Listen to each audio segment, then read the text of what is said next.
Dans l'épisode d'Un si grand soleil du mercredi 26 janvier, Johanna, Aurore Delplace, annonce fièrement à Florent avoir gagné son procès aux États-Unis. En revanche, elle ne devrait pas revenir avant plusieurs semaines encore.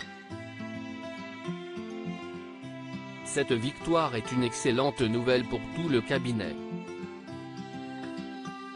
La partie adverse est condamnée à verser à leurs clients 4 millions de dollars. Soit 600 000 dollars directement dans la poche du cabinet. Et Florent, Fabrice Deville, compte bien en faire profiter ses associés, mais aussi verser une prime à Margot, Clara Botte, même si elle n'a pas travaillé sur ce dossier en particulier. Une grande réussite que Florent célèbre aussi avec Claire, Mélanie Maudran. Grâce à cet argent, ils vont enfin pouvoir financer leurs rêves, acheter leur maison. Tous les collègues de David, Quentin Gratia, lui ont organisé une collecte pour l'aider à payer ses loyers en retard. Touché en plein cœur, David est ému par cette attention, mais il refuse leur geste, assurant avoir réussi à se débrouiller pour trouver l'argent. Il affirme en effet qu'un ami lui a prêté de quoi rembourser toutes ses dettes ainsi qu'un mois d'avance. Malgré l'assistance de Claire pour qu'il garde quand même cette somme afin qu'il se remette à flot, David décline. De son côté, Frédéric Kamatari, culpabilise de ne pas avoir prévenu Henrik, Julien Massedois, de sa soirée de lundi et surtout du fait qu'elle ne rentrerait pas. Néanmoins, elle reconnaît auprès de sa fille avoir passé une super soirée, même si elle ne se souvient pas de tout. De quoi amuser Inès, Maëva El Aroussi.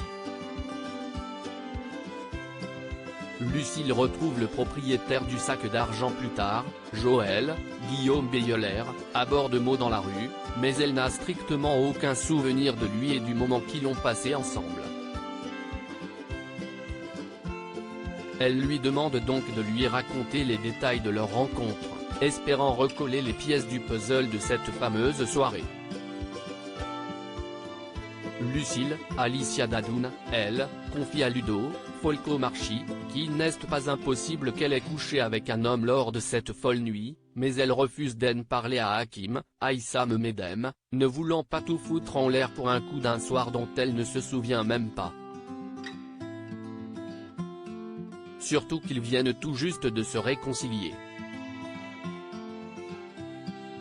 Jacques Rabier, Pierre Duyot, le directeur de la rédaction du Midi Libre met Lucille sur un papier concernant un cambriolage chez un petit commerçant retraité.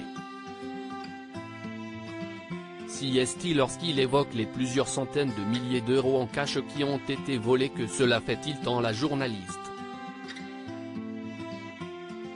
Ni une ni deux, elle accepte d'écrire cet article et se rend donc chez M. Gassin. Après leur entretien, elle donne rendez-vous en urgence à David et Mo au coin de chez ce monsieur. Lucille leur révèle alors qui est le propriétaire de l'argent qu'ils ont volé. Prise de remords, Mo leur propose de faire en sorte que M. Gassin tombe sur le sac d'argent, comme par hasard. Une manière pour eux de faire en sorte que le soufflet retombe, tout en espérant que la police pense que M. Gassin a été victime d'une petite absence. Sauf que David rejette l'idée que cet homme est le propriétaire du sac, il se méfie et refuse catégoriquement de rendre l'argent.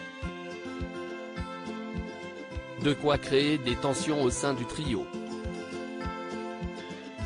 Sauf que cette conversation a été filmée par une caméra de surveillance. Nul doute que cela leur portera préjudice. Affaire à suivre dans Un si grand soleil.